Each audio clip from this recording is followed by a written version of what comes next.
Mão de obra e insumos elevam os custos. Em época de pleno emprego, as empresas brasileiras têm um desafio em comum: administrar o aumento das despesas com o pessoal. Os custos de mão de obra são os que mais crescem, o que mostra que a capacitação dos profissionais está deficiente em relação ao avanço do mercado.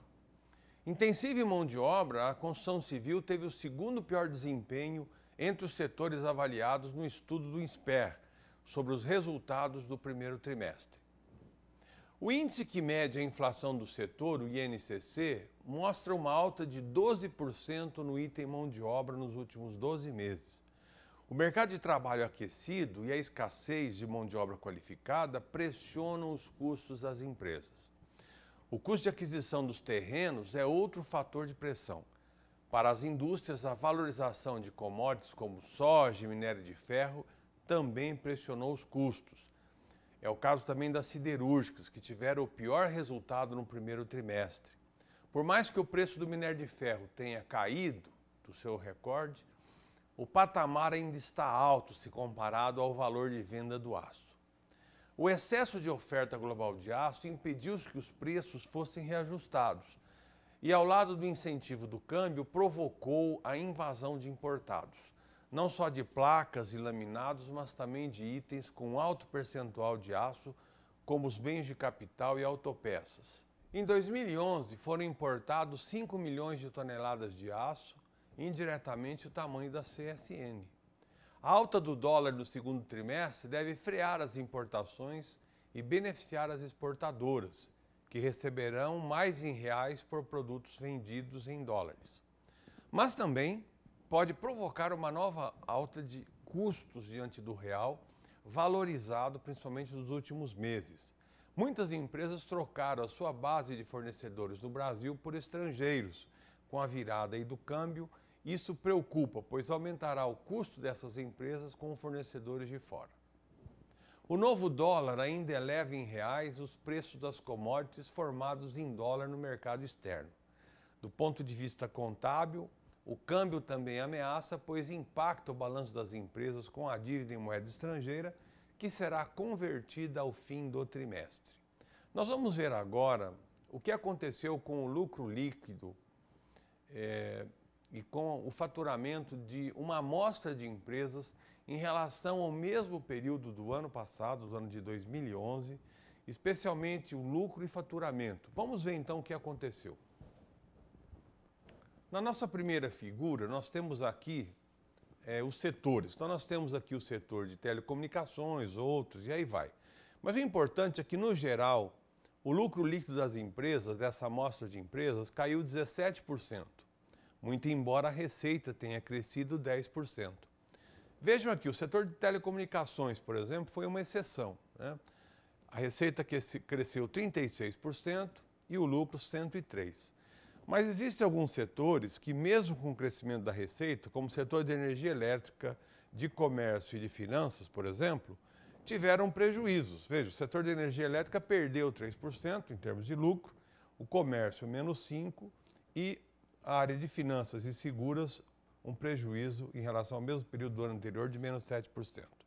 Vamos ver agora algumas outras indústrias. Por exemplo, vejam que nesse segundo grupo, todas elas tiveram recuo de resultado, ou seja, tiveram um prejuízo. Por exemplo, papel e celulose, nós tivemos queda de faturamento 10% e queda de lucro de 15%. Petróleo e gás, mesmo tendo um aumento de 21% de receita, é um setor que teve um prejuízo em torno de menos 17% em relação ao período do mesmo ano anterior. Química também com prejuízo de 31%. Veículos e peças, né? Um resultado também menos 36%, mineração menos 40%, construção menos 54%. Tá? Isso que aconteceu com o lucro da construção civil, muito embora no mesmo período teve um crescimento de receita de 10%, e siderurgia, que teve um aumento de receita de 5%, mas os lucros caíram 58%.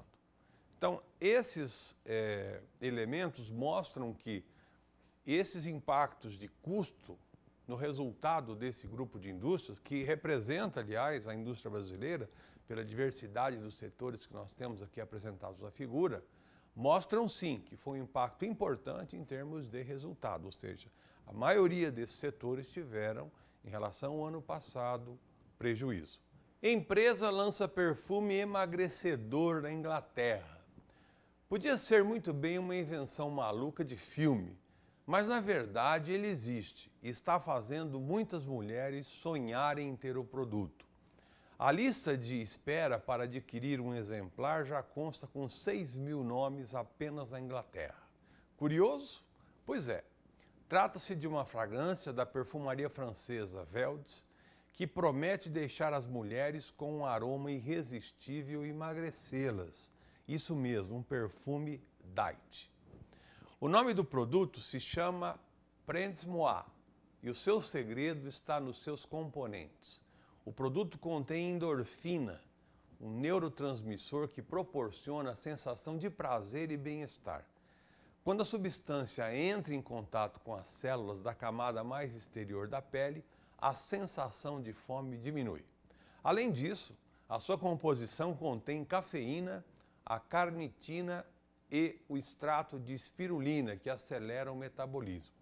De acordo com o Centro de Pesquisa Biológica e Experimentação Cutânea, que realizou um estudo com voluntárias para comprovar a eficácia do produto, cerca de 82% das mulheres participantes sentiram uma sensação agradável logo após se perfumar, enquanto 75% afirmaram que seu apetite foi reduzido após um mês passando o Prends Moi.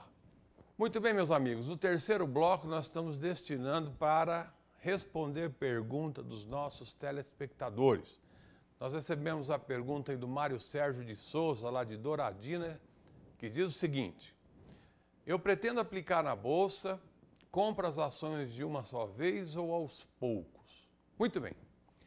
Apesar de estarmos passando por uma crise mundial, o que vem se refletindo negativamente no resultado das bolsas, os investimentos em ações têm despertado a atenção de muitos brasileiros em razão do seu potencial de retorno e da sua capacidade de diversificação. Contudo, antes de começarmos a investir, nós devemos refletir sobre as razões pelas quais alguém deve aplicar em bolsa e se é a opção adequada para o perfil daquele investidor. Ações representam mais riscos do que os títulos de renda fixa. Há potencial de perder o que nós investimos. Mesmo existindo boas oportunidades de ganho rápido, a estratégia em bolsa deve ser de longo prazo, o que tende a minimizar os riscos. Mesmo ao custo de perdas momentâneas, o valor das ações varia de acordo com o seu potencial de gerar resultados no futuro. Quando as compramos, apostamos que a empresa se manterá competitiva ao longo do tempo e potencialmente distribuirá proventos para os seus acionistas. Para tomar decisões mais consistentes, todo investidor precisa buscar informações sobre as companhias nas quais pretende aplicar. Quem investe em ações simplesmente porque tem um sentimento de que elas vão subir está teoricamente jogando com a sorte. Não se deve contar com a sorte na bolsa, mas sim com decisões baseadas nos fundamentos que mostram o potencial das companhias de gerar resultados futuros. Não há como prever qual é o melhor momento para comprar as ações.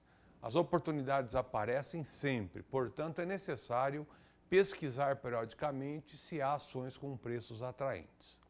Com a queda atual da bolsa, as oportunidades estão mais evidentes, porém, lembre que os riscos também estão proporcionalmente maiores. Termina aqui o nosso programa Gestão de Negócios. Para dúvidas, críticas ou sugestões, escreva para a gente no tv@unipar.br. Obrigado pela sua audiência e até a próxima edição.